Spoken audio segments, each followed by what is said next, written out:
यही चलैवेति हमारे जीवन का मूल मंत्र है और निरंतर चलते रहना ही उड़ान का उद्देश्य है। और इस उद्देश्य की पूर्ति के लिए हम सभी जानते हैं कि हमारी उड़ान की अलग-अलग वर्टिकल्स की अलग-अलग वर्कशॉप लगातार निरंतर चल रही हैं। अब मैं स्वामी श्रद्धानंद कॉलेज के प्राचार्य आदरणीय डॉक्टर प्रवीण गर्ग जी से आग्रह करूंगी कि वे अपने आशीष वचन हम सभी को दें। सर के सहयोग व मार्गदर्शन से यह वर्कशॉप सफल रही है। सर से मेरा आग्रह है कि सर अपने अपने आशीष वचन दें। धन्यवाद, धन्यवाद मंजरी जी। यह बड़े खुशी की बात है कि बहुत ही धैर्य से और इस नकारात्मक वातावरण में एक इतना संजीदा और डायनेमिक आपकी वॉइस बहुत हल्की आ रही है भाई साहब। प्रवीण जी वॉइस हल्की आ रही है, थोड़ा पास आइए माइक के। ठीक है जी। तो इतना संजीदा कार्यक्रम, पोएट्री का कार्यक्रम हमारे कॉलेज और उड़ान के माध्यम से संपन्न होने जा रहा है। हालांकि मेरा वक्तव्य इस संबंध में कल हो चुका है। आज तो हम अपने मुख्य अतिथियों को सुनने के लिए माननीय कपाही जी हैं, माननीय भारत जी आएंगे। इसके साथ ही इस कार्यक्रम को समापन के लिए, उस कार्यक्रम के प्रायोजन के लिए कॉलेज के सभी साथी, एक बार विशेष रूप से फिर से मैं धन्यवाद करना चाहूँगा श्री वाई.के. शर्मा जी का, रीना गुप्ता का, आकांक्षा मैडम, मंजरी जी जुड़ गई हैं आज, और भी सभी साथी, हमारी विनीता मैडम जिन्होंने कि एक नया रूप देने की कोशिश की है। इसके साथ ही हमारे उड़ान के सभी साथी जिन्होंने महत्वपूर्ण योगदान दिया इस कार्यक्रम को सफल बनाने के लिए। इसके साथ ही आगे भी ये कार्यक्रम, ऐसे ही कार्यक्रम चलते रहें, लोगों में छिपे हुए टैलेंट को हम उजागर कर सकें और जिन टैलेंट का हमको मालूम है उसको हम आगे बढ़ा सकें। इसी आशा के साथ एक बार पुनः धन्यवाद करते हुए, बल्कि एक कदम और आगे बढ़ाते हुए कि हमारा जो अपना अगला कार्यक्रम रहेगा, अगला सत्र अगर हम 10 या 15 दिन के बाद फिर से, मेरा अनुरोध रहेगा रीना मैडम से, विनीता जी से, प्रदीप जी से, अपने वाई.के. शर्मा सर से और साथ ही साथ प्रेरणा मैडम के द्वारा उड़ान के सभी साथियों से कि अपना जो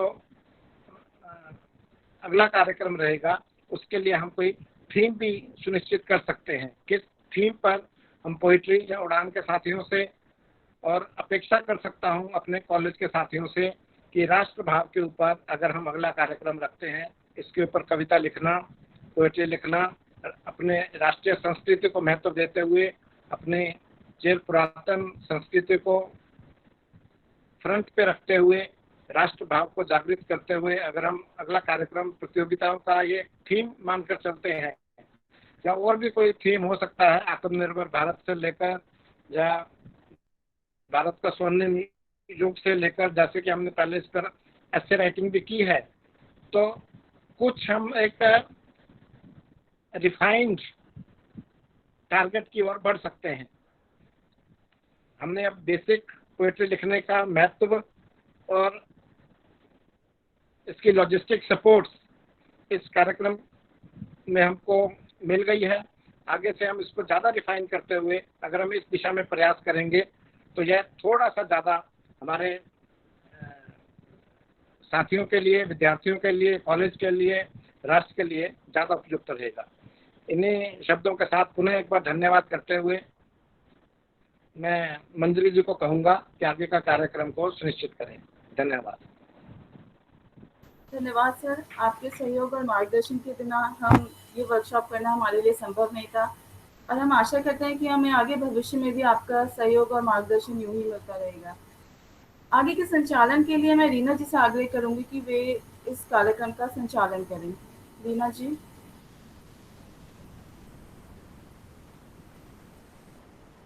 thank you Manjari ji, thank you so much. आगे की कार्यवाही शुरू करने के लिए आज ही हमारा उड़ान का 1 महीने की जो वर्कशॉप थी इसका समापन सत्र है। तो इसके लिए वर्कशॉप के बारे में थोड़ा सा जानकारी देने के लिए इन ब्रीफ जो भी इसकी समरी रही है वो उसके लिए मैं डॉक्टर वाईके सर को इनवाइट करती हूँ। आप इस कोर्स के मेंटोर भी रहे हैं। आपने हर सेशन में हमें पूरी तरह से न केवल गाइड किया है बल्कि साथ ही साथ सपोर्ट भी पूरा दिया है। Y K sir. Thank you Reena ji, thank you very much. आज जो है ये प्रोग्राम का समापन। Hello, yes yes, are you listening me, getting me now?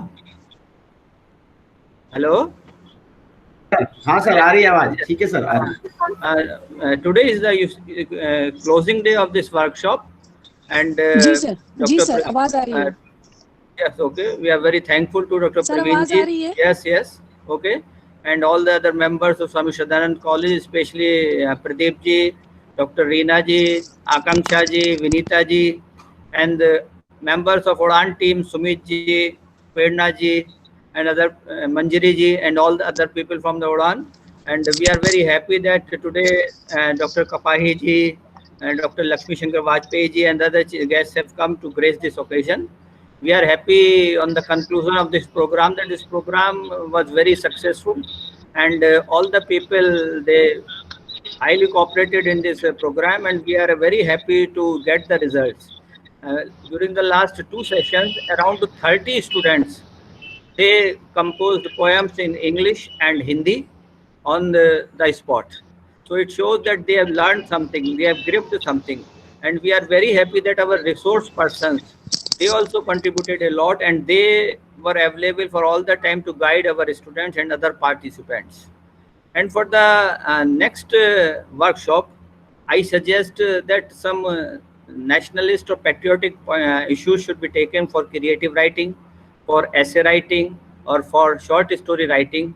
And with that, we should also emphasize some aspects related with grammar or vyakaran, punctuations or spellings also, because we saw that these students have poor grip over language. Generally, even Hindi में भी वो गलत लिख पाते हैं। जैसे मैंने note किया, इसे खाना रखा है होना चाहिए, वो क्या बोलते हैं, घर में खाना पड़ा है। This is very faulty. इसी तरह जैसे वो कपड़ा पहनना चाहिए, जैसे कपड़ा पहनना है, शर्ट पहननी है, वो क्या बोलते हैं, शर्ट डाली है, पैंट डाली है। दिस इज अशुद्ध हिंदी। इसी तरह वो अब सीनियर्स को भी ना फर्स्ट नेम से पुकारते हैं, जैसे Ashok, Yogesh, Ramesh. This is vulgar, क्योंकि पहले ज़माने में आप देखते होंगे, मैं कहना नहीं चाहता कि मतलब ये जो ड्रमर्स होते थे, बजाने वाले, गाने वाले, उनको फर्स्ट नेम से पुकारा जाता था, तो ये बड़ा वल्गर लगता है। और इसी तरह वो आपस में ना एक बड़ा कॉमन फ्रेज हो गया है, यार यार यार। तो हम जैसे लैंग्वेज के लोग हैं, अगर उसका पास्ट में जाएं तो यार is a very bad word. Civilize society में इस तरह यूज़ नहीं होना चाहिए। तो माई मतलब suggestion is that with the creative writing we should also teach the student that they should use proper words, specially in मातृभाषा। अपनी जो हमारी मातृभाषा है वो कम से कम, जैसे एक और मैंने बड़े कॉमन गलती पकड़ी है, जैसे वो किसी को लिफ्ट देने के लिए बोलते हैं तो वो क्या लिखते हैं, लिफ्ट में उठाना है। उठाना इज ऑल्सो अशुद्धवत। उठाना जैसे कूड़ा उठाना है, या जैसे किसी की डेड बॉडी उठानी है। जिंदे इंसान को उठाया नहीं जाता, साथ लेना होता है। तो इस तरह बहुत ही अशुद्ध हिंदी लिखते हैं लोग, इंग्लिश भी अशुद्ध लिखते हैं।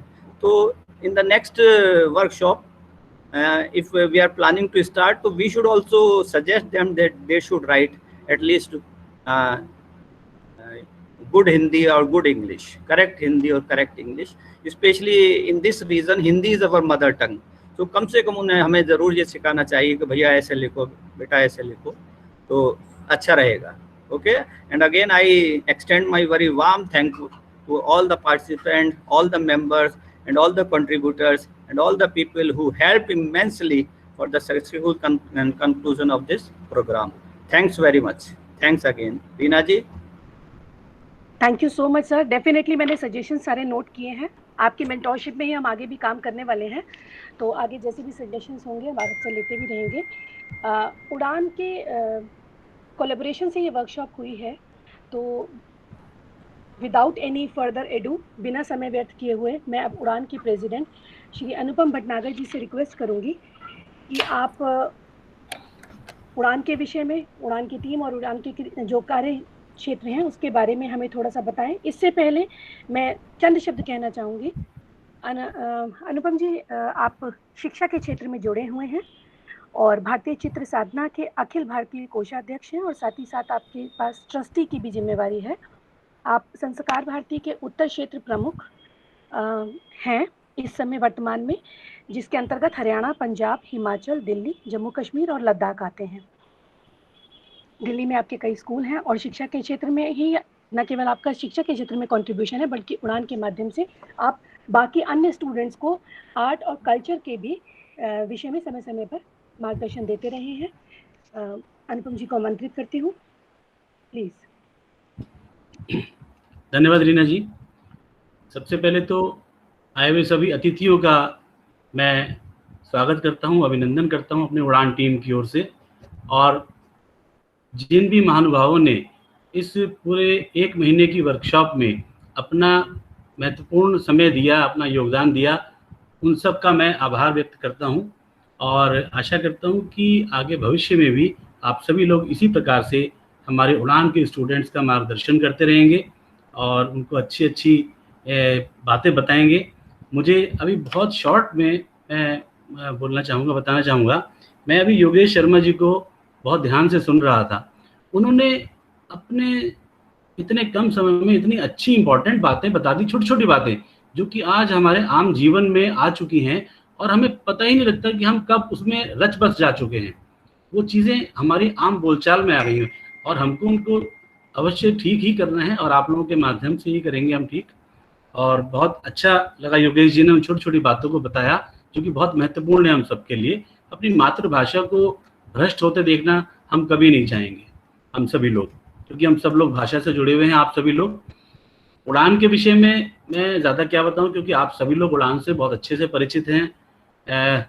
सुमित मालूजा जी ने, प्रेरणा जी ने शुरू में बहुत सब आप लोगों को बता ही दिया है, तो सारी बातों का रिपीटिशन मुझे लगता है कि इस समय नहीं होना चाहिए।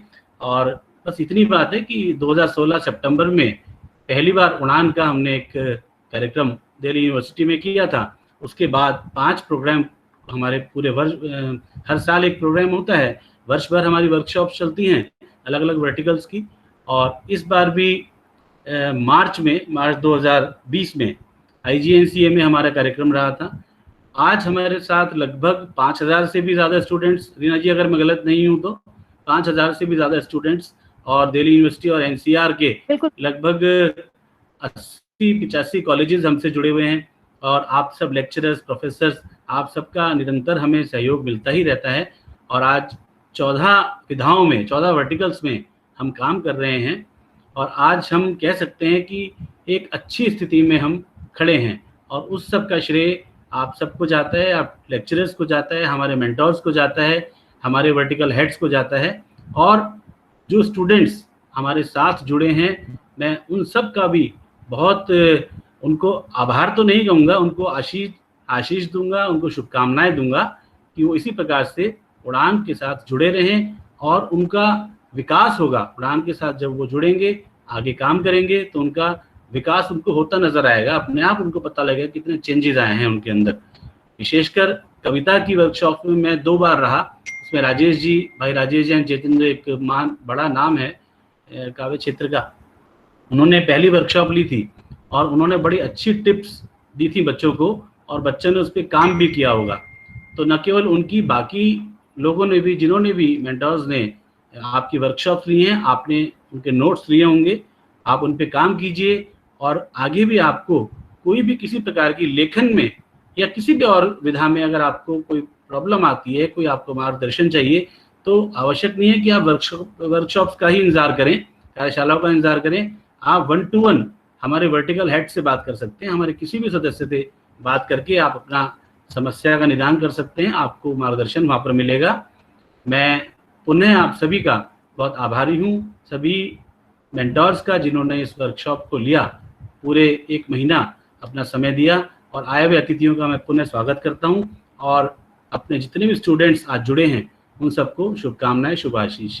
आपका बहुत बहुत धन्यवाद। रीना जी। थैंक यू भाई साहब, थैंक यू सो मच। जो मोटिवेशन हम शुरू से लेते आ रहे हैं वही आपने आज भी दिया। डेफिनेटली आपके जो भी सुझाव थे हम उन पे काम करेंगे। आगे कार्यक्रम को आगे बढ़ाने से पहले मैं एक पीपीटी मैंने एक इस पूरे कार्यक्रम की समराइज की है, जो मैं चाहती हूँ कि एक बार आप लोग के साथ शेयर करनी, जिससे थोड़ा सा एक आइडिया हो जाए कि हम लोगों ने अभी तक क्या किया है, किन किन पहलुओं को टच किया है।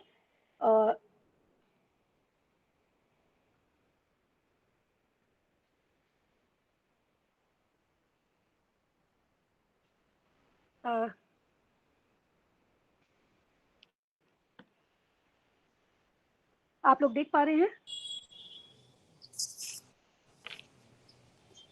जी रीना जी, हम देख पा रहे हैं क्लोजिंग सेरेमनी। जी जी जी जी हाँ रीना जी, हम देख पा रहे हैं, सुन भी पा रहे हैं। उड़ान के माध्यम से हम लोगों ने ये वर्कशॉप एक शुरू की थी, जो 1 मंथ सर्टिफिकेट कोर्स है, जिसमें हमें मोटिवेशन रहा doctor Praveen Garg, honourable principal sir, inspiration रहा डॉक्टर प्रदीप कुमार, जो कन्वीनर है एकेडमिक अफेयर कमेटी के, मेंटोर हमारे doctor Y K Sharma sir, coordinator मेरा ही नाम है, टेक्निकल असिस्टेंस हमें आकांक्षा गुप्ता जी से मिला, जिन्होंने हमें हर सेशन से पहले पूरा सपोर्ट किया और सेशन के दौरान भी पूरे टाइम हमारे साथ बनी हुई थी, आज भी हमारे साथ बनी हुई है। एसोसिएशन रहा हमारे पास, जो हमारे मोटिवेशनल भी है, श्री अनुपम जी और Shri Sumit Maluja ji, relationship assistance, team SSN, team Udaan. Guest speakers जिन्होंने हमारे बच्चों को अलग अलग टॉपिक पर जानकारी दी, how to write poetry, the history of poetry, genres of sub genres of poetry, forms of poetry, poetry in this world of technology, sarcasm in poetry, यानी व्यंग कविता में व्यंग किस प्रकार से हो सकता है। Doctor Y K Sharma, doctor Rashmi जो कि फ्रीलांस ऑथर हैं, doctor Shweta Saxena, assistant professor MBT university, doctor Hariram Mishra ji, ये प्रोफेसर हैं जेएनयू में, professor Sunil Kumar Sharma, university of Allahabad, doctor Ravi Sharma, Delhi university, doctor Alok Puranik, Delhi university, doctor Nritya Gopal Sharma, Delhi university, doctor Rajesh Chetan ji, आपका सहयोग हमें पहले भी मिला है, doctor Harish Arora ji, Delhi university, and doctor Mamta Kiran. हमारे मॉडरेटर्स जो कि इस वर्कशॉप के रहे, टीम एसएसएन से Aradhana Chadda ji, Rekha Gupta, doctor Neetu Sharma, doctor Rachna Singh, doctor Lakshana Mahajan और Akanksha Gupta. Moderators of workshop from team Udaan, doctor Jyoti Kulshreshtha, doctor Manjari Gupta, doctor Ritu Mathur, doctor Ajit Kumar, doctor Dimple Gupta, doctor Gunjan Agarwal. Social concerns जो हमारे रिसोर्स पर्सन्स जो आए थे यहाँ पर लेक्चर के लिए, जिन्हें हमने इनवाइट किया था, and we are so honoured that they accepted the invitation. Professor Hariram Mishra ji ने Indo China issue, boycott Chinese product and local for vocal, अपने लेक्चर के दौरान ही बच्चों को इस बारे में काफी कुछ जानकारी दी। डॉक्टर रश्मि जिन्होंने बेटी बचाओ बेटी पढ़ाओ, जेंडर इश्यूज को टच किया और साथ ही साथ गर्ल्स एजुकेशन पर भी काफी इंपॉर्टेंट पॉइंट्स रखे। Doctor Alok Puranik, corruption, degradation of media and need of our, moral values and revision of social norms, जिनका हमारे हाईएस्ट स्टडीज पर बहुत फर्क पड़ रहा है। उस पे बहुत ही एक्सपर्टली उन्होंने किस तरह से सरकाज़म के थ्रू पोइट्री में रखा जा सकता है, इस पर बच्चों को शिक्षा दी। Doctor Rajesh Chetan ji, sensitisation of use of technology and mingling of modern advancement with poetry.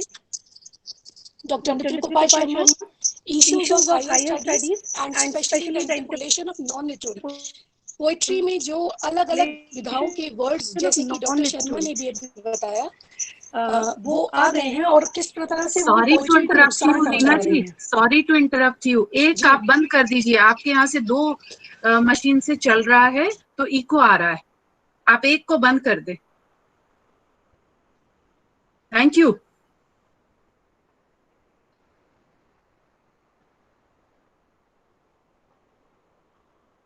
अब दोनों से ही बंद हो गया। हेलो रीना मैम, अनम्यूट करिए रीना जी। एक से अनम्यूट कर ले।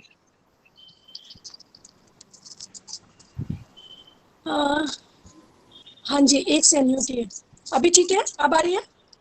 अब ठीक है, अब ठीक है जी। डॉक्टर हरीश अरोड़ा जी, जिन्होंने अपने सोशल डिस्टॉर्टेड कॉन्सेप्ट, अरे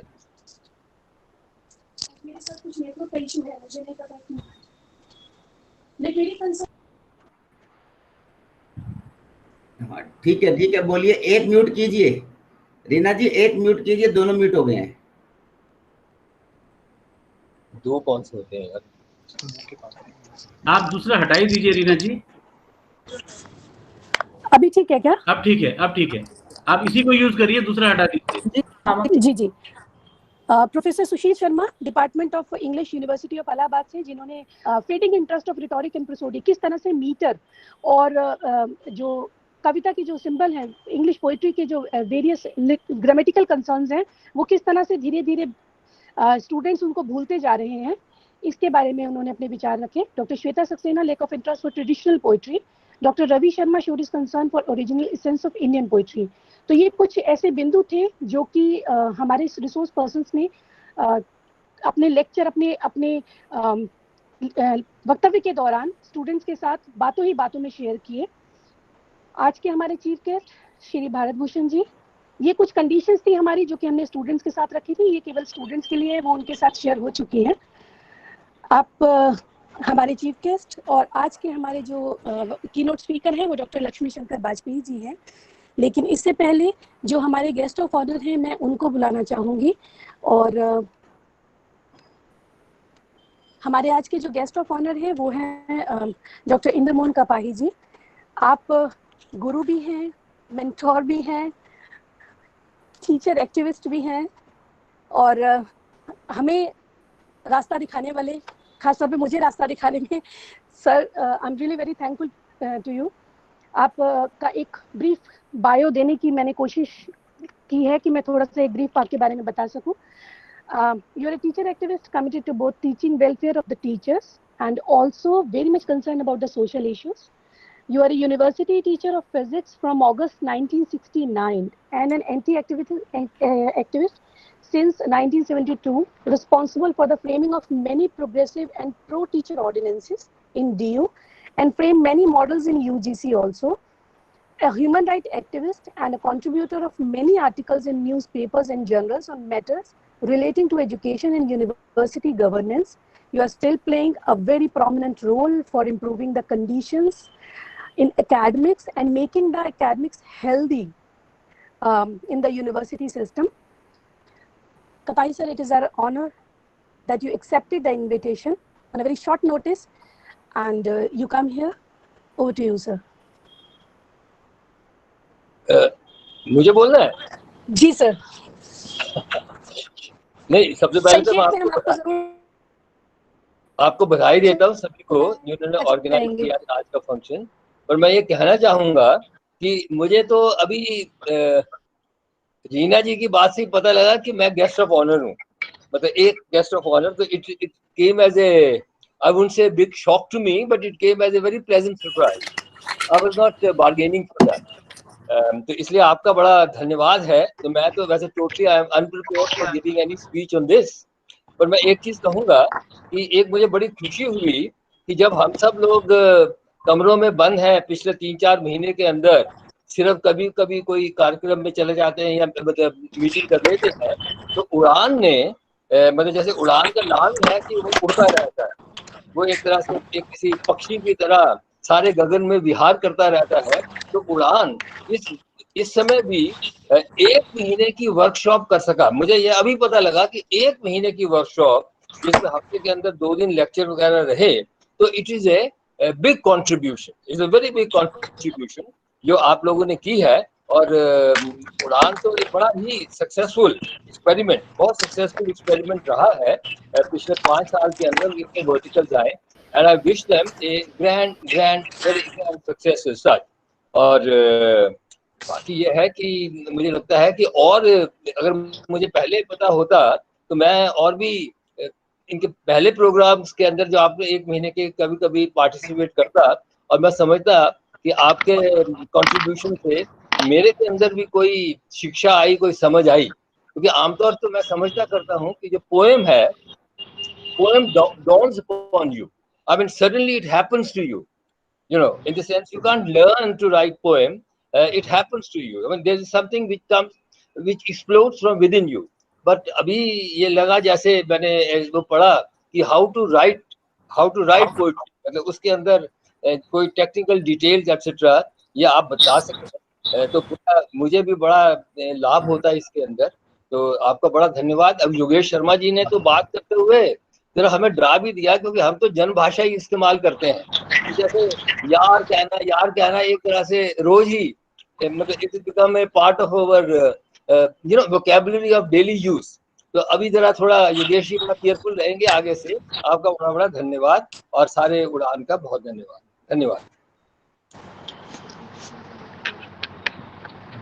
थैंक यू सर। मैं हमारे आज के स्पीकर हैं उनके शॉर्ट शॉर्ट बायो के लिए मैं ज्योति कुलश्रेष्ठ मैम को इनवाइट करूंगी। ज्योति ma'am. Hello Reena. Ji ma'am. Very warm evening to everyone present here. It is a great pleasure, and on behalf of Udan and Shraddhanand College, I would like to invite and welcome Dr. Lakshmi Shankar Vajpayee ji.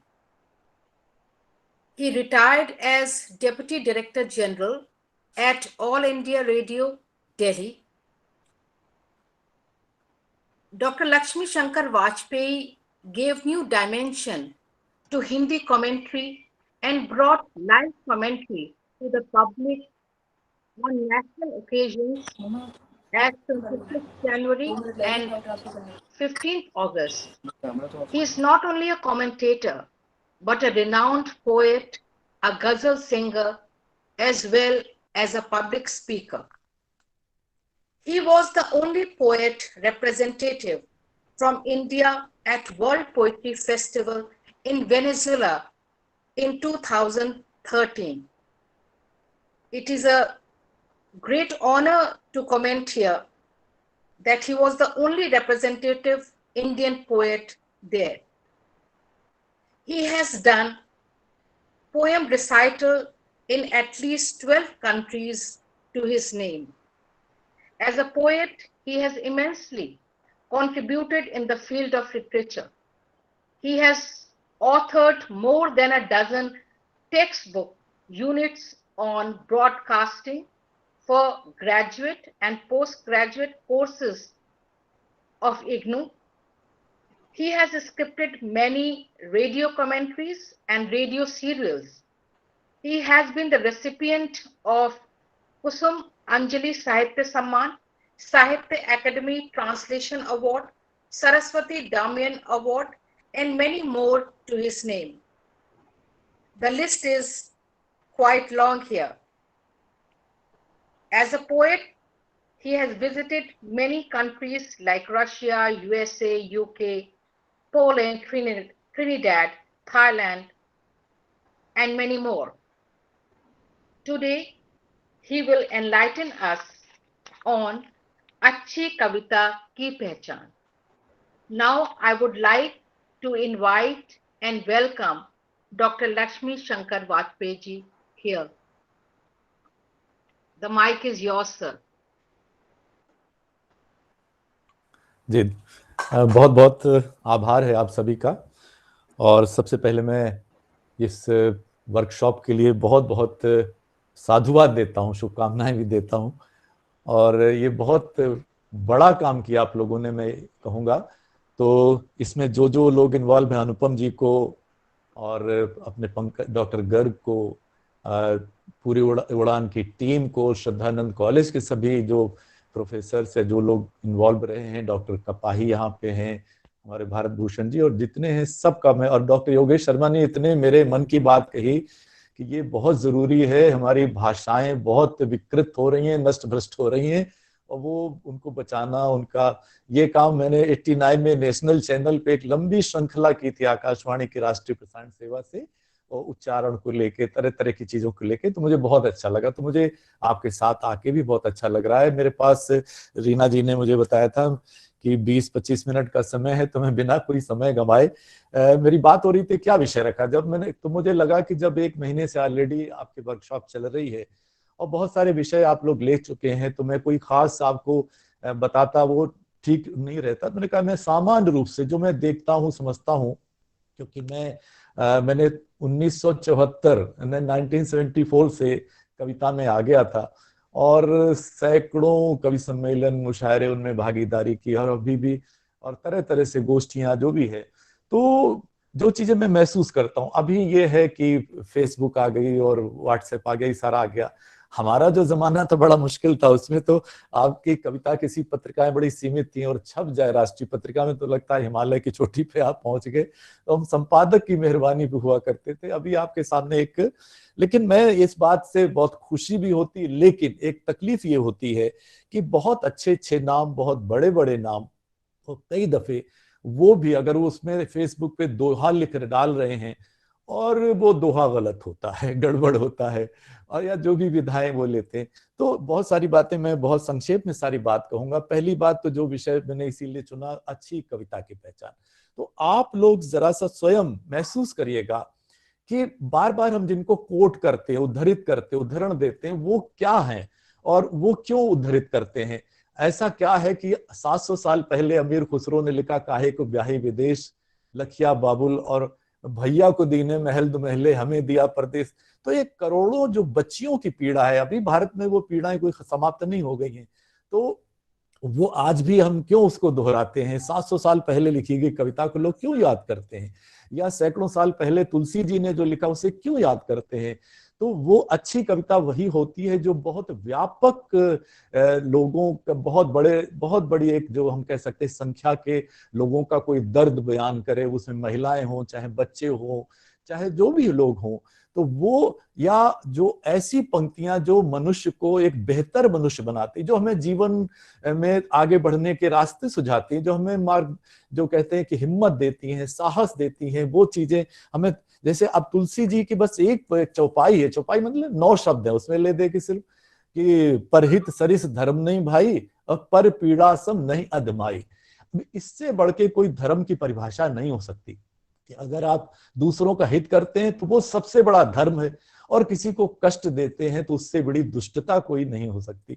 तो एक 9 शब्दों की एक कविता, छोटी सी कविता या चौपाई, वो हमारे लिए एक मार्गदर्शक बनती है। हम बार बार उसको उद्धृत करते हैं, कई लोग, सारे संत महात्मा उद्धृत करते हैं। तो इसी तरह से और बहुत सारी चीजें हैं जो व्यावहारिक हैं। सुर नर मुन सबकी ये रहती, स्वार्थ लाख करें सब पीती। या हम कबीर जी को, इसलिए अब कबीर पंथियों का एक पूरा समुदाय खड़ा हो गया, क्योंकि उन्होंने ऐसी चीजें कही जो हमें अंधविश्वास से बाहर लाके धर्म का सच्चा स्वरूप समझे। मनुष्य में जो भेदभाव है, और वो कितनी कड़वी बात कहते हैं कि जो तू है बमनी का जाया, आन द्वार से क्यों नहीं आया।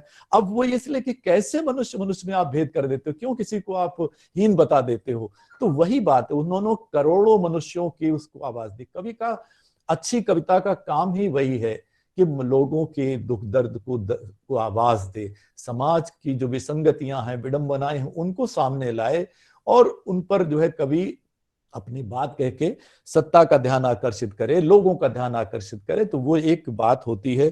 तो वही एक सबसे बड़ी चीज वो है कि कविता में वही कविता अच्छी कविता होगी जो बहुत सारे लोगों का दुख दर्द बयान करती है। आप अपनी पीड़ा, कोई आप जो भी है, व्यक्तिगत भी लोग लिखते हैं, वो कोई बात नहीं, उससे आपका दुख दर्द बाहर आता है, वो डायरी नुमा बात बनती है, उसमें कोई बुराई नहीं है। लेकिन समाज में वही कविता आगे जाएगी। जैसे कि मैं पिछले, मुझे अब तो रिटायर हो गया, लेकिन कई दशकों तक मैंने ये कविता, वो पुरुष प्रतियोगिता, तो उसमें कुछ कविताएं बार बार आती हैं। वो कौन सी हैं कि लहरों से डरकर नौका पार नहीं होती और कोशिश करने वालों की हार नहीं होती, सोहनलाल द्विवेदी जी की का ये। क्यों? क्योंकि ये हमें एक हार से निराश नहीं हो करके और आगे बढ़ने का संदेश देती है। नीरज जी का गीत, छुप छुप अश्रु बहाने वालों, मोती व्यर्थ लुटाने वालों, कुछ सपनों के मर जाने से जीवन नहीं मरा करता। अब इस गीत ने लोगों को आत्महत्या से बचाया। मेरे पास वो समय नहीं तो मैं आपको उदाहरण दे सकता था। मुझे भी ये सौभाग्य मिला है कि मेरी कुछ पंक्तियों ने कुछ उस तरह की चीजों प्रेरणा दी, पर उसके लिए हमें समय नहीं। मैं सिर्फ इतना कहना चाह रहा था कि जब भी आपकी कविता कोई जो कुछ में उसमें कोई नई बात भी हो, नई बात तो खैर क्या हो सकती है, लेकिन नई कहन होगी, तो उस पर मैं आता हूं। तो वही है कि जो कविता बहुत सारे लोगों से जुड़ती है, उन तक पहुंचती है, संप्रेषित होती है और फिर उनको प्रभावित करती है और कहीं उनकी डायरी में उतर जाती है। इसीलिए एक जो हमारे शायर हैं, और उसको जाने कितने राष्ट्रपतियों ने, कितने प्रधान उन्हें कोट किया है कि ये जबर भी देखा है तारीख की नजरों ने, लम्हों ने खता की थी, सदियों ने सजा पाई। अब वो शायर जो थे वो तो एक मुजफ्फरनगर के एक छोटे से गांव में रह गए, लेकिन उनका शेर कई दशकों तक पूरी मतलब कहां कहां नहीं पहुंचा। तो अच्छी कविता स्वयं जो है वो उड़ान भरती, जो आपकी उड़ान संस्था है वो स्वयं उड़ान भरती है, जाने कहां कहां पहुंच जाती। कई बार वो लोगों कवियों का और शायरों का नाम नहीं पता होता। तो एक बात तो ये हुई। अब दूसरा पहलू आता है, कविता में दो ही पक्ष हैं, और दो, जब भी आप कविता लिखते हैं तो दो पक्ष उसमें होते हैं। एक उसका कथ्य, यानी जो आप बात कह रहे हैं, जो उसका कंटेंट है, जो उसकी विषय वस्तु है, और दूसरा होता है उसका शिल्प, यानी जिसमें आप दोहा लिख रहे हैं, गीत लिख रहे हैं, गजल लिख रहे हैं, फ्री वर्स लिख रहे हैं, व्हाटएवर। तो आप जो शिल्प उसका है, जो भाषा इस्तेमाल कर रहे हैं, जो जिस तरह का फॉर्मेट, जो विधा इस्तेमाल कर रहे हैं, वो उसका शिल्प है। और इसमें मैं बार बार एक बात कहता हूं कि जो कथ्य आपका है, जो विचार आप उसमें पिरो रहे हैं, जो दर्शन पिरो रहे हैं, जो चिंता पिरो रहे हैं, जो चिंतन पिरो रहे हैं, वो बहुत महत्वपूर्ण है। ये महसूस करने की ताकत सबको नहीं होती। हजारों की भीड़ में कोई घटना होती है, उसी में से कोई कार्टूनिस्ट अपना कार्टून निकाल लेता है, कोई कहानीकार कहानी उसमें निकाल लेता है, कोई कवि उसमें से कविता निकाल लेता है उसी घटना से। तो ये महसूस करने की जो ताकत है वो हर किसी में नहीं होती, वो ईश्वर ने आपको दी है। तो वो असली चीज वो है, जो विषय वस्तु है, कंटेंट है, विचार है, वो जो भाव उसमें पिरो रहे हैं, वो असली चीज है। अब दूसरा है शिल्प। शिल्प उसी तरह जैसे हम एक कमीज सिलाते हैं, अगर एक कॉलर छोटा होगा दूसरा बड़ा होगा तो कमीज भद्दी लगेगी। अगर एक बाह कहीं जा रही है तो और एक बटन कहीं लग रहा है, तो वैसी वाली बात है। तो मैं बार बार एक बात कहता हूं और बार बार दोहराता रहता हूं, और आपसे फिर यहां कहूंगा, दो आपके सामने सीधे सीधे दो विकल्प है। एक पहला विकल्प ये है कि आप फ्री वर्स लिखते हैं, छंद मुक्त कविता लिखते हैं। दूसरा विकल्प आपके पास ये है कि आप छंदबद्ध कविता लिखते हैं।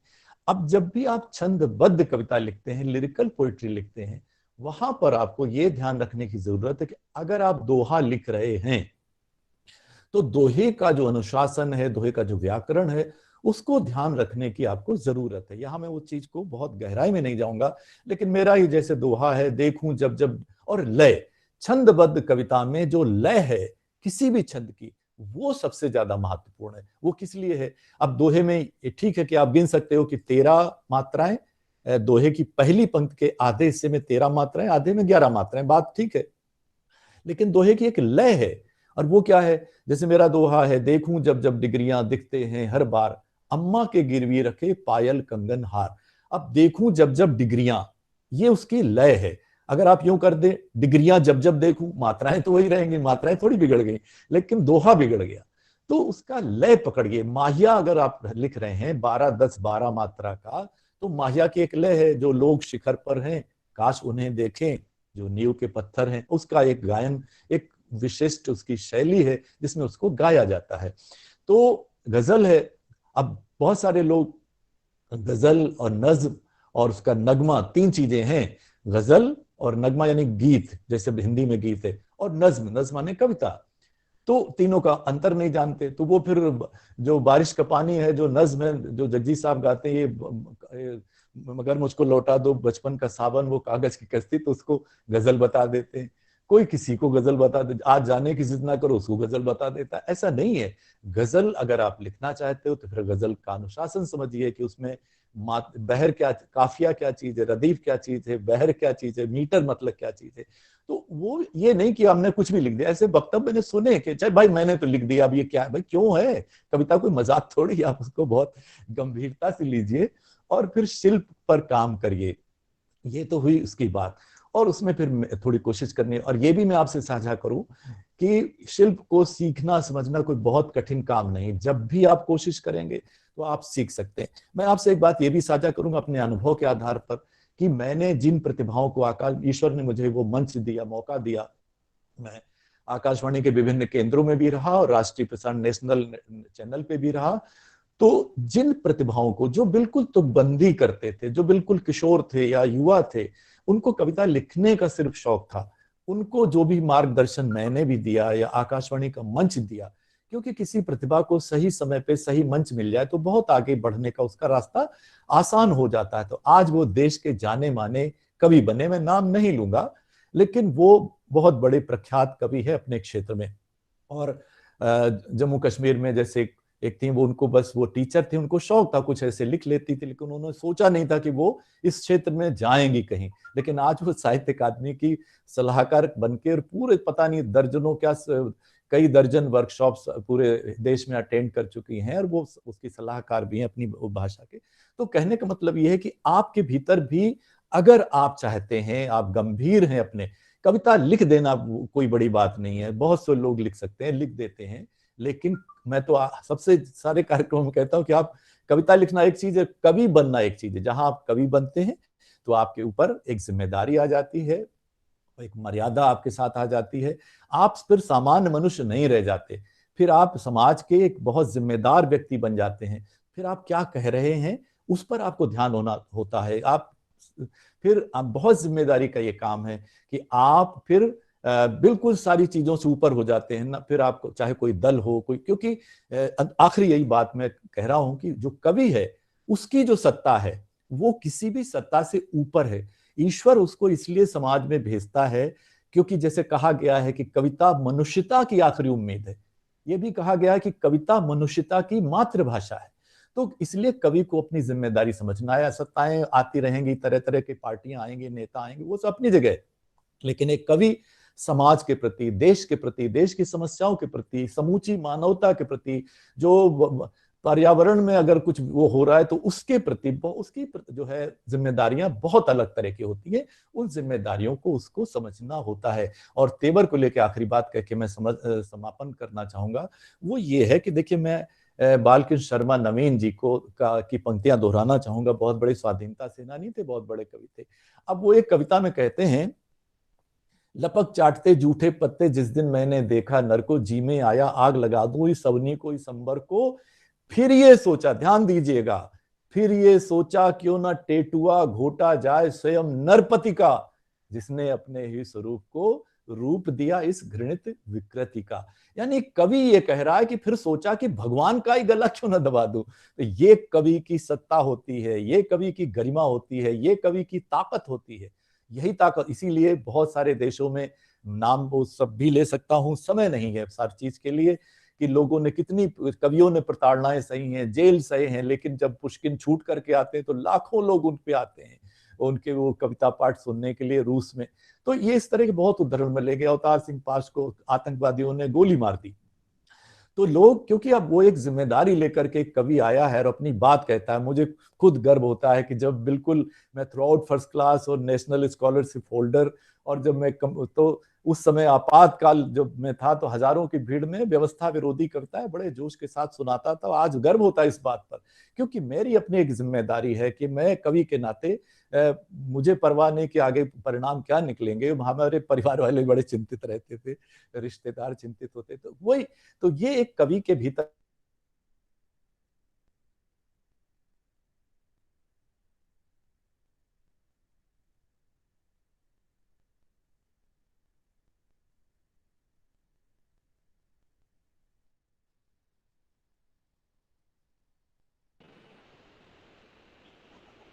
सर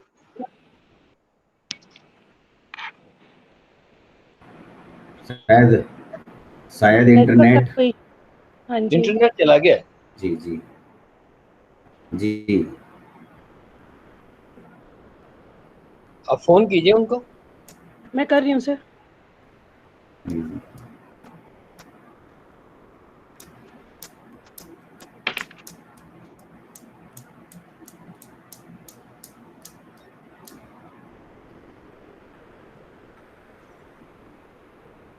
जी कर रहे हैं सर, वो ज्वाइन कर रहे हैं।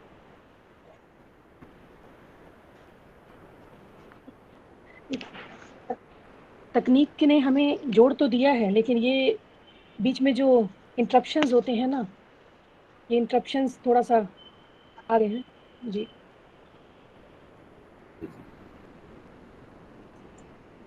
सर आप अनलॉक अनम्यूट कर लीजिए। जी जी जी जी जी कर लिया मैंने। ये टेक्नोलॉजी की मुसीबतें हैं।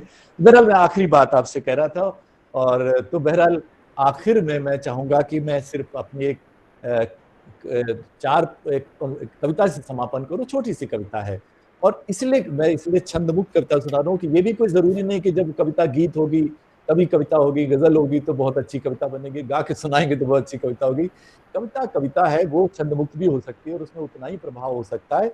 ये मैं कहना चाहूंगा। आखिरी में बस अपनी एक 45 सेकंड की, 1 मिनट की कविता आपसे साझा करूंगा। यही कविता मैं पूरे दुनिया में जहां जहां इंटरनेशनल पोएट्री फेस्टिवल्स में गया उसमें सुनाई गई है। ये कविता बहुत सौभाग्यशाली, इसका अंग्रेजी, इटालियन, स्पेनिश, अरेबिक, पता नहीं कितनी भाषाओं में इसका अनुवाद हुआ है। तो ये कविता मैं आपसे साझा करता हूँ। पिछले दिनों किसी मित्र ने उसको पता नहीं कहाँ डाला, क्या किया, बड़ी वायरल हो गई। तो बहरहाल 1 मिनट की एक छोटी सी कविता से समापन करूंगा अपने वक्तव्य का। कविता का शीर्षक वे लोग कि वे लोग डिबिया में भरकर पिसी हुई चीनी तलाशते थे चींटियों के ठिकाने। कि वे लोग डिबिया में भरकर पिसी हुई चीनी तलाशते थे चींटियों के ठिकाने। छतों पर बिखेरते थे बाजरे के दाने के आकर चुग सके चिड़िया। वे घर के बाहर बनवाते थे एक हौदी की आते जाते प्यासे जानवर पी सके पानी। भोजन प्रारंभ करने से पहले वे लोग निकालते थे गाय और दूसरे प्राणियों का हिस्सा। सूर्यास्त के बाद वे लोग नहीं तोड़ने देते थे पेड़ से पत्ती तक। सूर्यास्त के बाद वे लोग नहीं तोड़ने देते थे पेड़ से पत्ती तक कि खलल न पड़ जाए सोए हुए पेड़ों की नींद में। वे अपनी तरफ से शुरू कर देते। जब चिड़ियों के झुंड आ जुड़ते थे उनकी फसलों पर, तो वे उन्हें भगाने के बजाय कहते थे राम की चरैया राम के खेत और खावरी चरैयों भर भर पेट। वे अपनी तरफ से शुरू कर देते थे बात। अजनबी से पूछ लेते थे उसका परिचय। जरूरतमंद की दिल खोल कर करते थे मदद। बस्ती में कोई पूछे किसी का मकान तो पहुंचा कर आते थे उस मकान तक। कोई भूला भटका अनजान मुसाफिर आ जाए रात बिरात तो करते थे भोजन और विश्राम की व्यवस्था। संभव है अभी भी दूर दराज किसी गांव या कस्बे में, संभव है अभी भी दूर दराज किसी गांव या कस्बे में मौजूद हो उनकी प्रजाति के कुछ लोग। काश ऐसे लोगों का बन सकता एक संग्रहालय कि आने वाली पीढ़ियों के लोग जान पाते कि जीने का एक अंदाज ऐसा भी था, कि जीने का एक अंदाज ऐसा भी था। बहुत बहुत धन्यवाद। बहुत शुक्रिया। बहुत बढ़िया, बहुत सुंदर, बहुत खूब। जी जी, बहुत सुंदर सर, बहुत बढ़िया। आपका वक्तव्य वैसे ऐसे ही चलता रहे। आप कविता पाठ हम ऐसे ही सुनते रहे हैं मन, लेकिन समय सीमा के है, समय के साथ हम सभी बंधे हुए हैं। लेकिन उम्मीद करते हैं कि जल्दी आपको दोबारा सुनने का मौका मिलेगा और कुछ सीखने का भी मौका मिलेगा। आगे प्रोसीडिंग के लिए मैं डॉक्टर प्रदीप जी से आग्रह करूंगी कि आप आगे की कार्रवाई करें। मैं डॉक्टर प्रदीप कार्यक्रम को आगे बढ़ाते हुए सीधे हमारे मुख्य अतिथि श्रीमान भारत भूषण जी, आप बाल्यकाल से ही राष्ट्रीय स्वयंसेवक संघ के स्वयंसेवक रहे। पढ़ाई पूर्ण करने के पश्चात आप प्रचारक रहे। विभाग संपर्क प्रमुख एवं विभिन्न दायित्वों का निर्वाह करते हुए वर्तमान में आप राष्ट्रीय स्वयंसेवक संघ दिल्ली प्रांत के प्रांत कार्यवाह के दायित्व को सुशोभित कर रहे हैं। संघ सभी सामाजिक गतिविधियों को कि आप मार्गदर्शन में बहुत बेहतरीन स्थिति में कार्य कर रहे हैं। इस बंद वातावरण में भी जिन व्यक्तियों को व्यवसाय प्रभावित हुआ उनका ध्यान रखते हुए कोई भूखा ना रहे, इस संदर्भ में पूरे देश की तरह लगभग दिल्ली में भी आपने 100 से ज्यादा रसोई घरों की व्यवस्था करा करके लाखों लोगों को भोजन मुहैया कराया। आपका कपड़ों का एक्सपोर्ट का व्यवसाय है। वर्तमान में आप मालवीय नगर दिल्ली में निवास करते हैं। मैं आपका हार्दिक अभिनंदन करता हूं, स्वागत भी करता हूं और निवेदन भी करता हूं कि आप हमारा मार्ग प्रशस्त करें, श्रीमान भारत भूषण जी। जी जी हाँ, अनम्यूट कीजिए सर। तो जी भाई साहब। आदरणीय लक्ष्मी चंद्र वाजपेयी जी को सुनते समय मन कर रहा था कि बस सुनते ही जाएं, लेकिन मेरे को लगता है कि आयोजकों का बड़ा कड़ा अनुशासन है। धन्यवाद। तो सौभाग्य तो मिला, लेकिन वो कहते हैं प्यास तो बुझी लेकिन अधूरी बुझी है। ऐसा लगता है कि किसी ने बहुत बढ़िया व्यंजन पकवान सामने परोसे और शर्त ये लगा दी कि एक गिलास से ज्यादा नहीं खा सकते। हमारा परम सौभाग्य है, मैं अपने आप को बहुत सौभाग्यशाली मानता हूँ। और उड़ान के जो बच्चे आज इस कार्यशाला में हैं, मेरे को लगता है कि उनके लिए बहुत ही सौभाग्य की बात है कि ऐसे विद्वान और इतने श्रेष्ठ कवि, इतने पहुंचे हुए विद्वान व्यक्ति लक्ष्मी चंद्र वाजपेयी जी को प्रत्यक्ष आपने देखा और सुना, और आपको उनका आशीर्वाद भी मिला। मेरे को लगता है उनके आशीष और उनके जो वचन हैं ये जीवन में आपको बहुत आगे लेके जाएंगे। मैं अपने बारे में सोचता हूँ, वैसे मैं यहाँ बैठे हुए बाकी सब लोगों का भी अभिनंदन करता हूँ। ये रीना जी ने बताया, इस सारे यंत्र तंत्र के अंदर सुविधा है, बहुत सारे काम हम दूर से बैठे कर सकते हैं, लेकिन एक असुविधा है कि चेहरे नहीं दिखते, इसलिए मेरे को मालूम नहीं है कौन कौन है। उड़ान के बहुत सारे साथी हैं और परम आदरणीय कपाही जी हैं। मेरे को सौभाग्य नहीं मिल पाया, मैं आदरणीय डॉक्टर योगेश शर्मा जी का उद्बोधन सुन पाता, मैं थोड़ी देर से जुड़ा। तो ऐसे जितने भी श्रेष्ठ जन यहाँ पर विद्यमान हैं, मैं उनको सादर प्रणाम करता हूँ। मेरा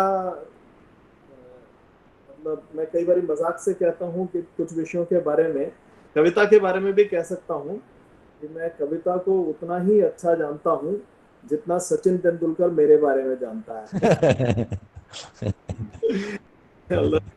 मैं कविता को जानता हूँ लेकिन कविता मुझे नहीं जानती है, हमारा कोई ज्यादा रिश्ता नहीं है। लेकिन फिर डर जाता हूँ कि यहाँ ऐसे विद्वान लोग बैठे हैं, उन्होंने अच्छे अच्छे श्लोकों की रचनाएं की है। तो एक श्लोक मैंने सुना है, साहित्य संगीत कला विहीना साक्षात पशु पुच्छ विषाण हीना।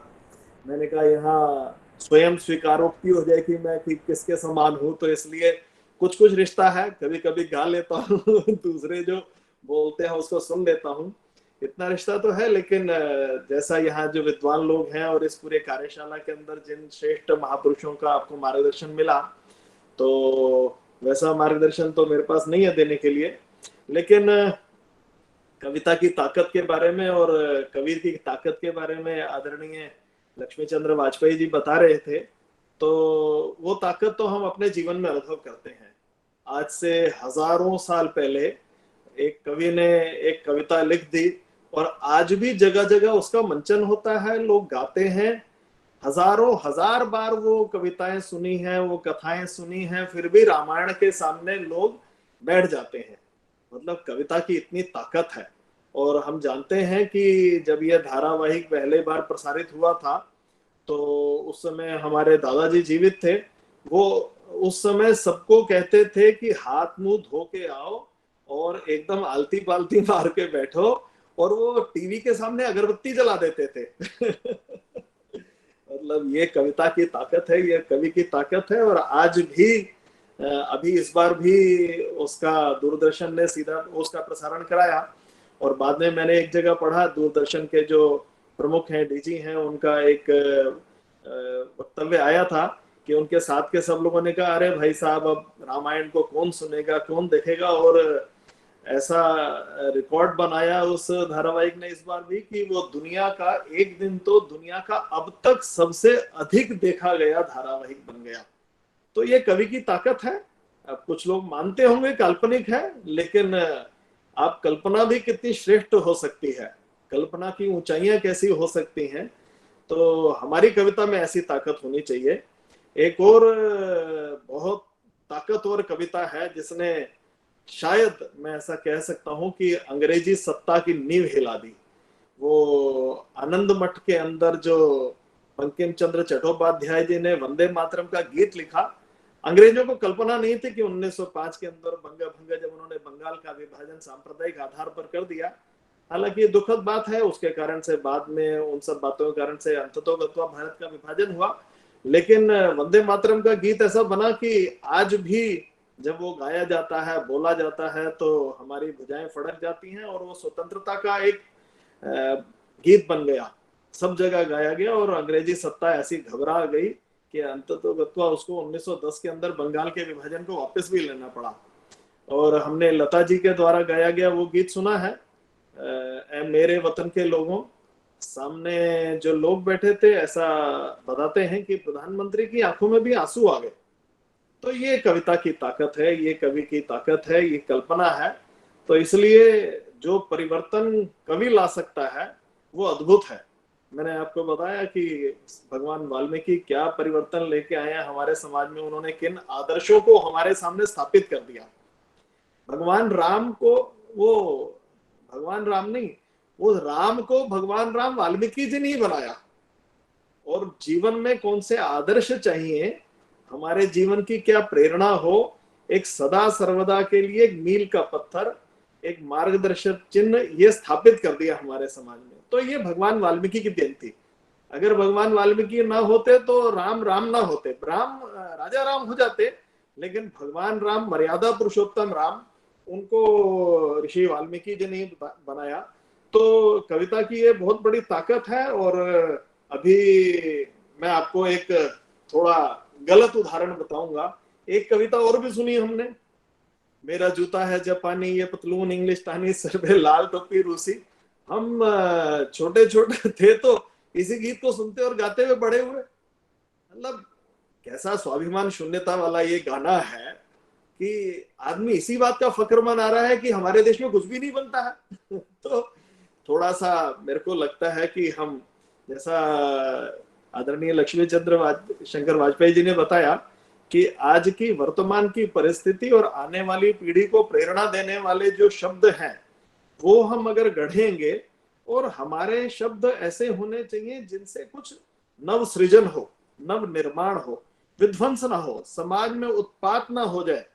मतलब कुछ लोग ये भी गा रहे हैं सब याद रखा जाएगा, हम 500 मील पैदल चले सब याद रखा जाएगा, हमको भोजन नहीं मिला सब याद रखा जाएगा, सरकार ने सुविधा नहीं मिली। मतलब हम क्या स्थापित करना चाहते हैं? क्या हम देश में उपद्रव खड़ा करना चाहते हैं? आप ये बोल सकते थे हम घर से भूखे निकले थे, हमको रास्ते में सैकड़ों लोगों ने भोजन कराया, हम याद रखेंगे। ऐसी बात तो नहीं बोल रहे हैं। तो खैर अपने अपने भाव है। मैंने वो प्रदीप जी बता रहे थे हमने लाखों पैकेट भोजन दिल्ली के अंदर वितरित किया, तो ये सब समाज ने ही दिया था। जो लाखों करोड़ों लोग विस्थापित होकर इधर से उधर गए, उनमें से भूखा कोई भी नहीं गया। जहां जैसा बन पड़ा उसने उसको सहयोग किया। और मेरे पास छोटा मोटा संघ का दायित्व है, तो मेरे से किसी ने कहा कि उन्होंने पूछा आपने कितना भोजन कराया। मैंने कहा भैया एग्जैक्ट काउंट तो नहीं है, पूरी ठीक संख्या तो नहीं है, लेकिन शायद 90 लाख भोजन के पैकेट और 2.25 लाख राशन के किट हमने बांटे। वो हिसाब लगाने लगे भाई साहब, कहते हैं तो 30 करोड़ रुपए से ऊपर का खर्चा कर दिया आपने, कहाँ से लाए इतना पैसा? मैंने कहा भैया हमारी कंपनी तो जीरो बजट की कंपनी है, हमारे पास तो एक पैसा भी नहीं है, कैसे ऐसा कैसे संभव हो गया? आप बता रहे 30 करोड़ का राशन बांट दिया और खाना बांट दिया, आपके पास पैसा एक भी नहीं है संस्था के पास। मैंने कहा ये समाज की ताकत है और ये समाज का ही पैसा है। वो समाज अपने साथी बंधुओं के लिए उठ खड़ा हुआ। तो हमारी कविता ऐसी विधायक कविता होनी चाहिए जो इन भावों को व्यक्त करे, समाज को जोड़े। तो ऐसे बहुत श्रेष्ठ कवियों के उदाहरण, बहुत सारी कविताएं, बहुत सारे दोहे चौपाइयां अभी आदरणीय लक्ष्मी शंकर वाजपेयी जी से हमने सुने। तो मेरा तो मन था मैं सुनता रहूं, लेकिन रीना जी शायद वो पीछे से कुछ बटन दबा रही थी। पहले वो कवि सम्मेलन में तो कुर्ता खींचते थे, लेकिन यहाँ भी लगता है कोई सिस्टम था, उन्होंने बटन दबाया और आदरणीय वाजपेयी जी को हम अधिक सुनने से वंचित रह गए। बस मैं आजकल का जो वातावरण है उसमें जो डर है, जो भय है, उसमें एक सबको निर्भय प्रदान करने वाली कविता की 4 पंक्तियां जो एक श्रेष्ठ कवि और श्रेष्ठ देशभक्त और हमारे पूर्व प्रधानमंत्री आदरणीय अटल जी ने लिखी हैं। तो अभी वैसे डर कम हुआ है, लेकिन फिर भी लगता है कहीं ये कोरोना आके चपेट ना ले हमको। तो उन्होंने एक मौत के बारे में कविता लिखी है। अभी जब उनका देहावसान हुआ तो जगह जगह वो कविता हमने पढ़ी भी। तो इस कविता का शीर्षक है मौत से ठन गई। ठन गई मौत से ठन गई, जूझने का मेरा इरादा ना था, मोड़ पर मिलेंगे इसका वादा ना था, रास्ता रोककर वह खड़ी हो गई, यूं लगा कि जिंदगी से बड़ी हो गई। मौत की उम्र क्या है, 2 पल भी नहीं, जिंदगी सिलसिला आज कल की नहीं। मैं भी जी भर जिया, मैं मन से मरूं, लौट कर आऊंगा, कूच से क्यों डरूं। न दबे पांव, चोरी छिपे ना आ, सामने वार कर फिर मुझे आजमा। मौत से बेखबर जिंदगी का सफर, शाम हर सुरमई रात बंसी का स्वर। बात ऐसी नहीं कि कोई गम ही नहीं, दर्द अपने पराए कुछ कम भी नहीं। प्यार इतना परायों से मुझको मिला, ना अपनों से बाकी है कोई गिला। हर चुनौती से 2 हाथ मैंने किए, आंधियों में जलाए हैं बुझते दिए। आज झकझोरता तेज तूफान है, नाव भंवरों की बाहों में मेहमान है। प्यार पाने का कायम मगर हौसला, देख तेवर तूफा का तेवरी तन गई, मौत से ठन गई। तो ये जो भाव है, ये जो जोश है, ये अटल जी की कविता में हमको सीखने को मिलता है और कवि इसकी प्रेरणा देता है। आज जो कोरोना से डरे हुए लोग हैं, आप भी कुछ ऐसा सृजन करिए, वो नवनिर्माण की कल्पना अपनी कविता के भावों में, अपने शब्दों में रहेगी। तो मेरे को लगता है एक कवि के नाते हम राष्ट्र की सेवा करेंगे। इतनी बात कह के मैं अपने शब्द समाप्त करता हूँ। बहुत बहुत धन्यवाद।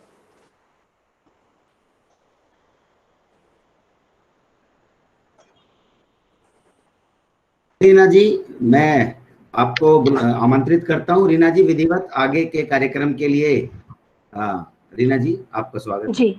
Thank you Pradeep ji, thank you so much. यहाँ पे उपस्थित सभी विद्वतजनों को भी और भाई साहब आपको भी मैं बताना चाहती हूँ कि हमारे पास इस वर्कशॉप में दिल्ली से बाहर के लगभग 60% बच्चे दिल्ली से बाहर के रहे हैं, जो कि हरियाणा, यूपी और पंजाब, बिहार, ये 4 स्टेट से थे और दिल्ली के बच्चे थे, जिनमें से हमने एक कंपटीशन ऑर्गेनाइज किया था पोइट्री पर, कि उन बच्चों को एक मौका दिया था कि वो अपनी कविता लिखकर हमें भेजें। हमारे एक स्पोक्स पर्सन थे डॉक्टर हरीश अरोड़ा जी, जिन्होंने हमें ये एक सुझाव दिया था कि आप इन बच्चों की एक कविताओं की एक पुस्तक निकालें।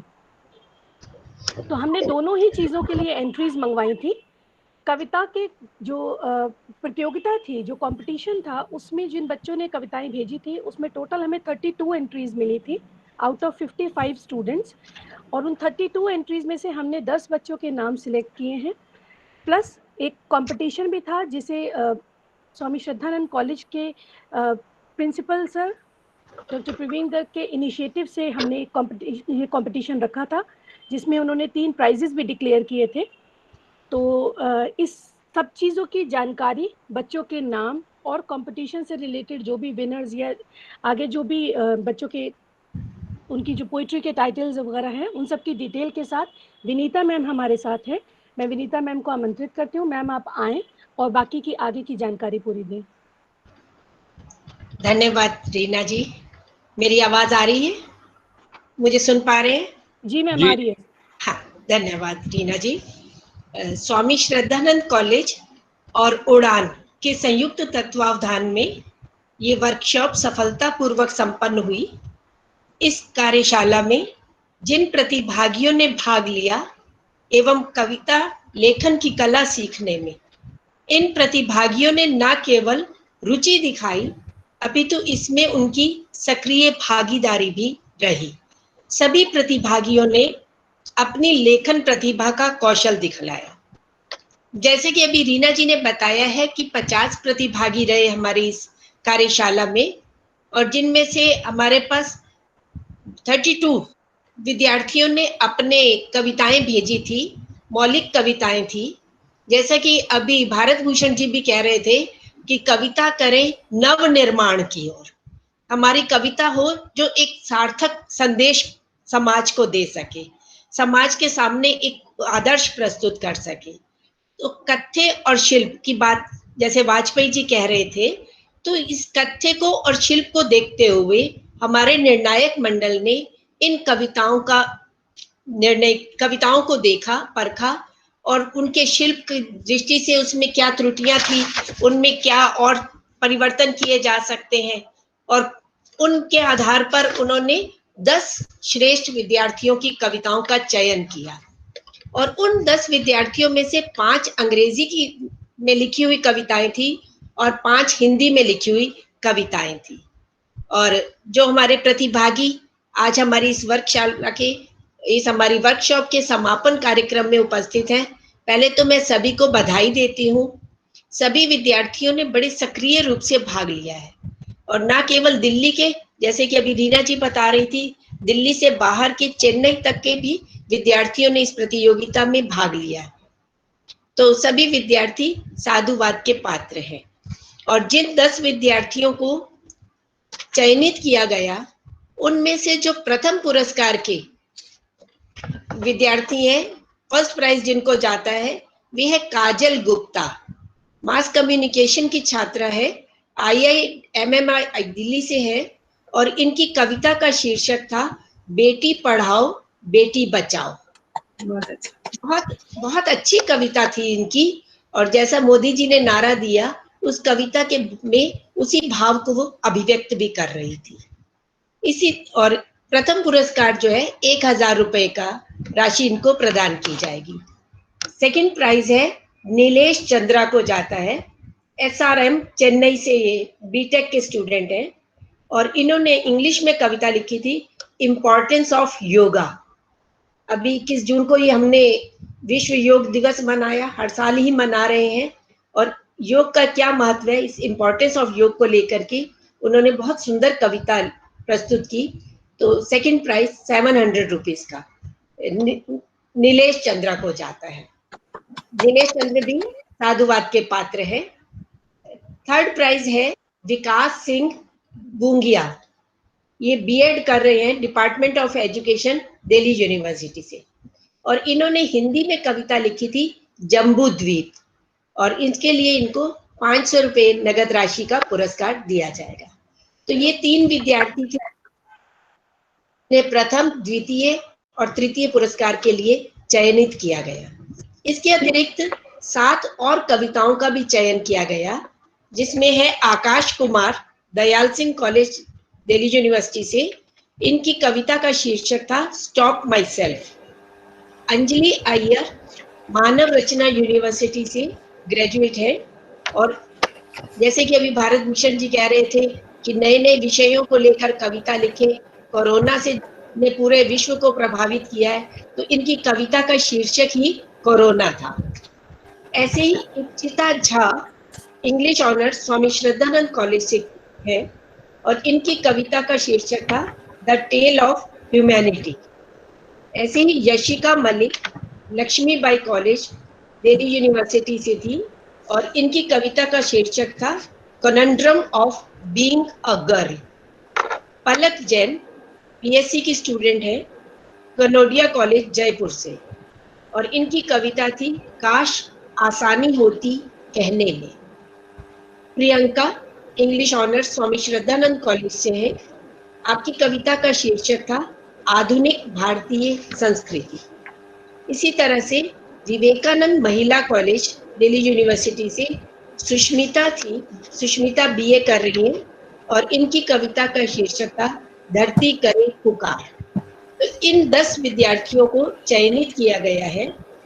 जितने भी पार्टिसिपेंट्स रहे, इन सभी पार्टिसिपेंट्स को इनके असाइनमेंट सबमिट होने के बाद फर्स्ट वीक ऑफ अगस्त में सर्टिफिकेट दिए जाएंगे, और जो प्रथम, द्वितीय और तृतीय पुरस्कार के विद्यार्थी हैं, इन विद्यार्थियों की नगद राशि इनको प्रदान की जाएगी, और ये विद्यार्थी रीना सबलोक मैडम से संपर्क कर लें और अपने बैंक अकाउंट का डिटेल दे दें, उनके अकाउंट में सीधे राशि पहुंच जाएगी।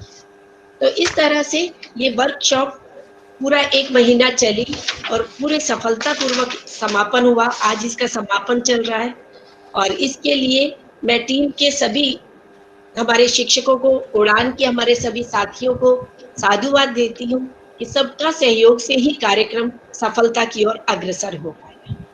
मैं अब आगे के कार्यक्रम के लिए रीना जी को आमंत्रित करती हूँ। Reena ji. Thank you so much ma'am, thanks a lot.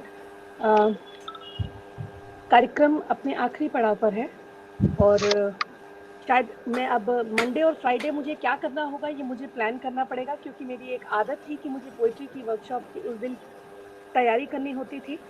बच्चे मीटिंग में आते थे और हम किसी न किसी स्पोक्स पर्सन, किसी न किसी इंटेलेक्चुअल को सुनते थे, बच्चों से बात करते थे। लेकिन आज ये सफ़र का ये इस फर्स्ट फेज़ जो हमारा पोइट्री के राइटिंग का है, ये आज यहाँ पे इसका समापन होना है।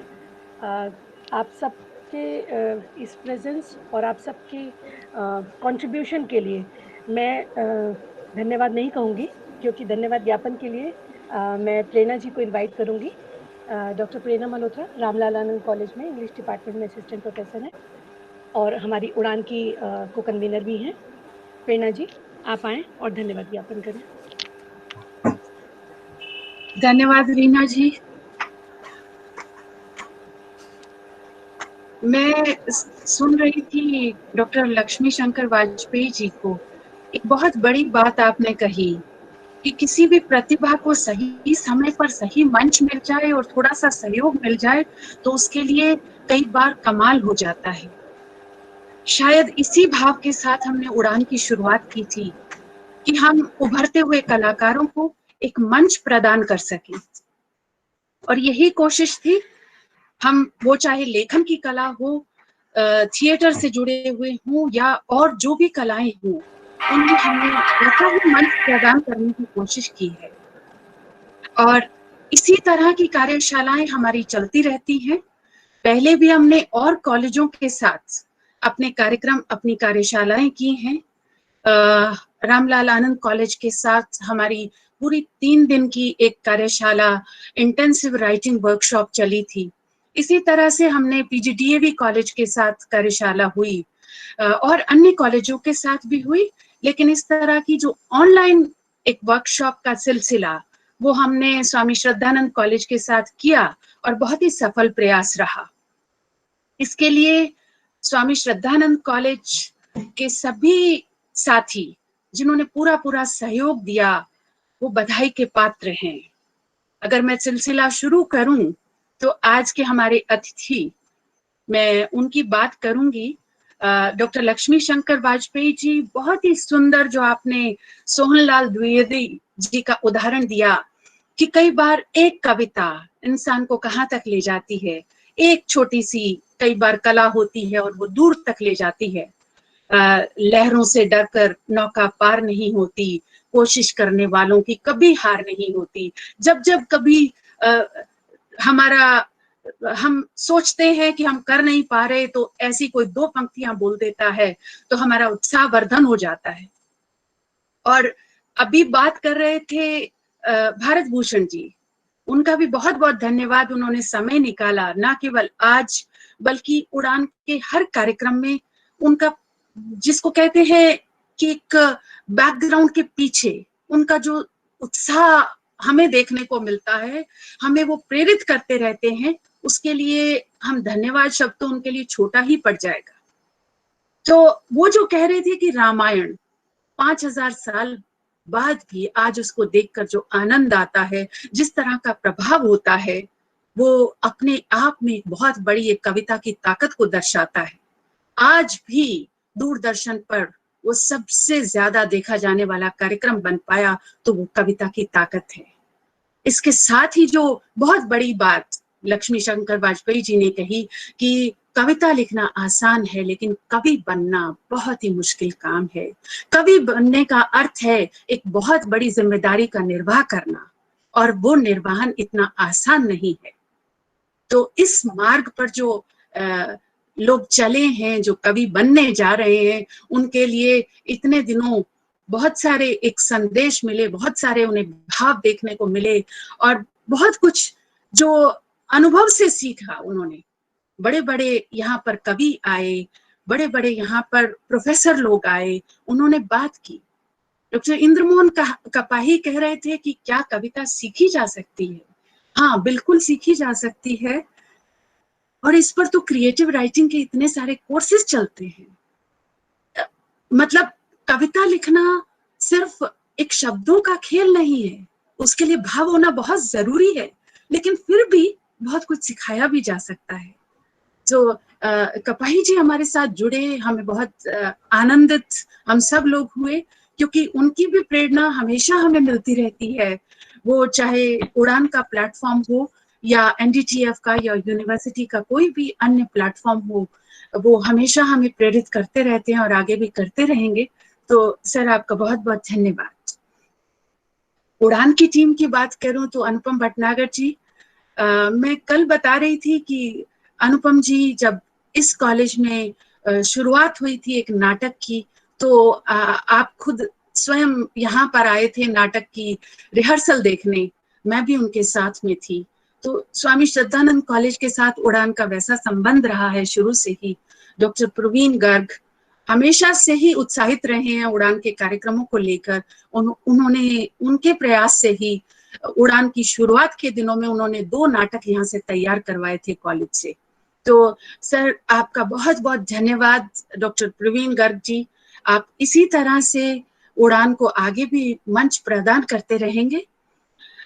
योगेश शर्मा जी, आप इस कार्यक्रम के मेंटोर हैं और एक मेंटोर के नाते आपने बहुत अच्छे से सारे जो कार्यशालाएं, सभी सत्र, उनमें आप मौजूद रहे और उन्होंने अच्छे से ना केवल एक सत्र लिया बल्कि आगे भी अपना उन्होंने जो उनकी प्रतिक्रिया और वो सब रहता था, एक मार्गदर्शन प्रदान करते रहे हैं। अन्य साथी प्रदीप कुमार जी, मैडम, जो बाकी सभी जो लोग हैं श्रद्धानंद कॉलेज से, डॉक्टर विनीता, आकांक्षा जी, बाकी नाम अगर मैं नहीं ले पा रही हूँ तो मैं पूरी टीम का धन्यवाद करना चाहती हूँ। और उड़ान की पूरी टीम, सुमित मालूजा जी जो हमें हमेशा पुश करते रहते हैं कि ये कार्यशाला करनी है, ये करना है, तो पीछे से एक फोर्स रहता है उनका, इसके संयोजक हैं उड़ान के, और उनका भी हमेशा सहयोग, जिसको कहते हैं कि कंस्ट्रक्टिव सपोर्ट, पूरा हमेशा मिलता रहता है कार्यक्रम करने के लिए, और हम कर पाते हैं। आपका बहुत बहुत धन्यवाद। आपने कल जो प्रतिभागी हैं उनसे भी एक बैठक की और कल भी पूरी टीम के साथ आपने मुलाकात की। इस तरह से उत्साहवर्धन होता है। आपका बहुत बहुत धन्यवाद। उड़ान टीम के बाकी सदस्य श्रुति जी हैं, डिम्पल जी, ज्योति जी, अजीत जी, गुंजन जी, रितु जी और सभी लोग जो भी जिनका पूरी तरह से इसमें सहयोग रहा, आप सब बधाई के पात्र हैं कि उड़ान की इस कार्यशाला में आप सबका सहयोग मिला। हाँ, और जो इस कार्यशाला में रिसोर्स पर्सन्स आए, डॉक्टर रश्मि को मैं देख पा रही थी, डॉक्टर रश्मि आज जुड़ी हुई थी। वो न केवल हमारी इस कार्यशाला में 2 बार आई हैं, बल्कि इससे पहले भी उड़ान के मंच पर उन्होंने हमारा एक सत्र श्री अरबिंदो कॉलेज के साथ हमने कार्यशाला की, उसमें आई थी।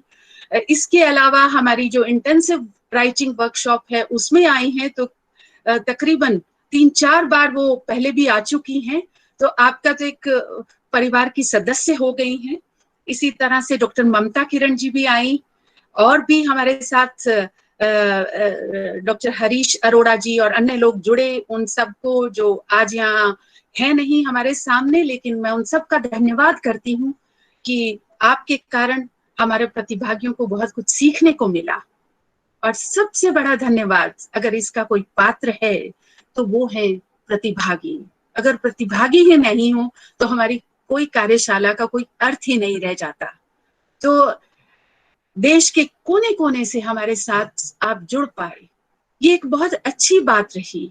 एक पॉजिटिव उससे देखें तो हमने जो ऑनलाइन वर्कशॉप की, उसका फायदा ये हुआ कि देश के कोने कोने से हम उभरते हुए कलाकारों को कार्यशाला में स्थान दे पाए।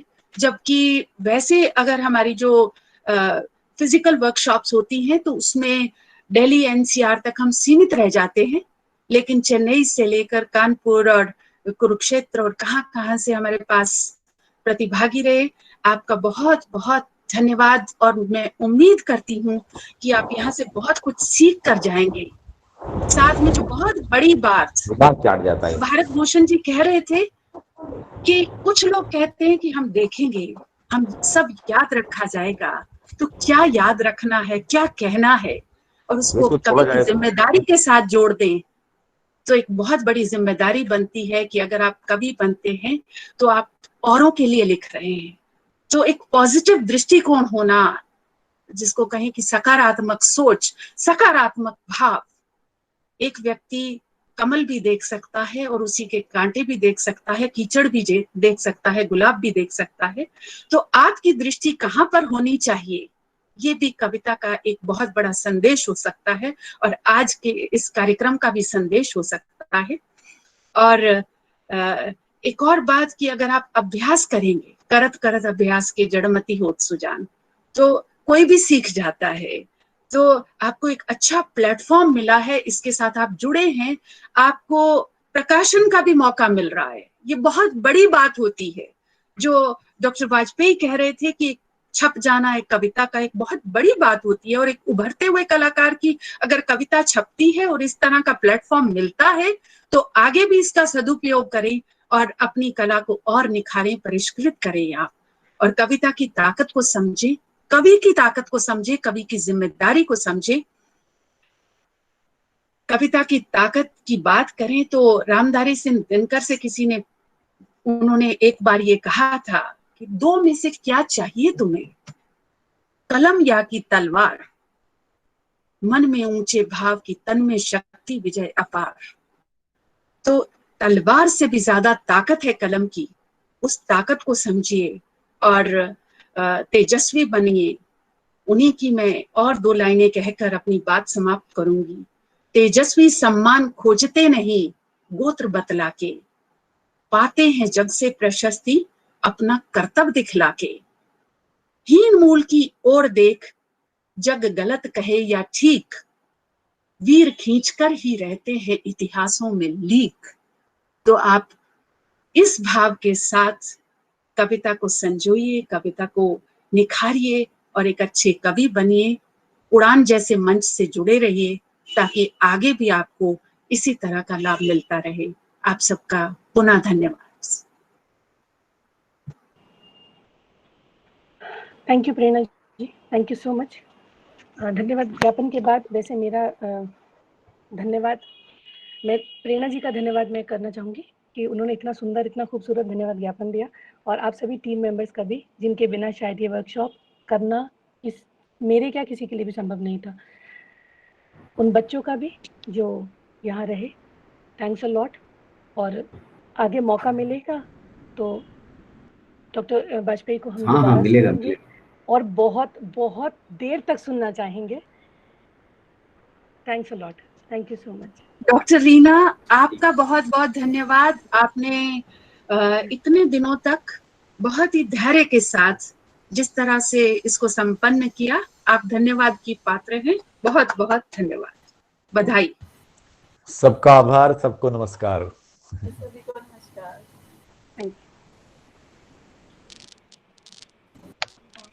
सबको नमस्कार। नमस्कार।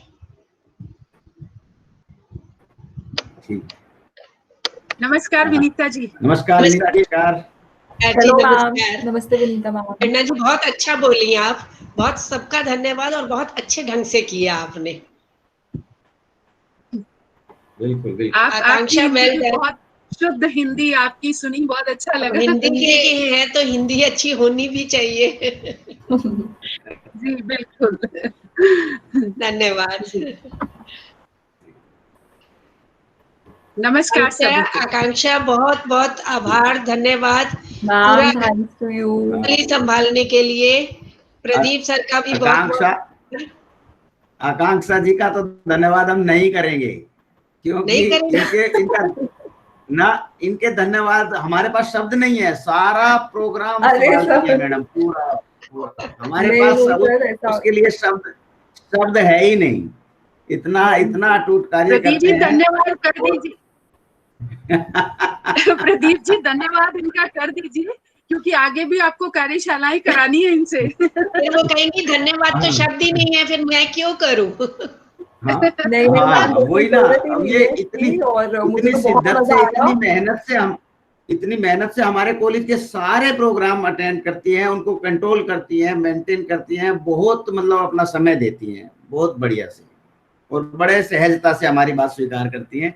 इसलिए हमारा अधिकार हमने मान लिया है, हम लोगों का आपस में अधिकार है, इसलिए धन्यवाद की गुंजाइश ही खत्म करते हैं। बिल्कुल सर, गुंजाइश ही बिल्कुल नहीं है। है, बिल्कुल है, बिल्कुल है। वैसे भी कहते हैं सर ना मैं कि तो बल्कि अब ये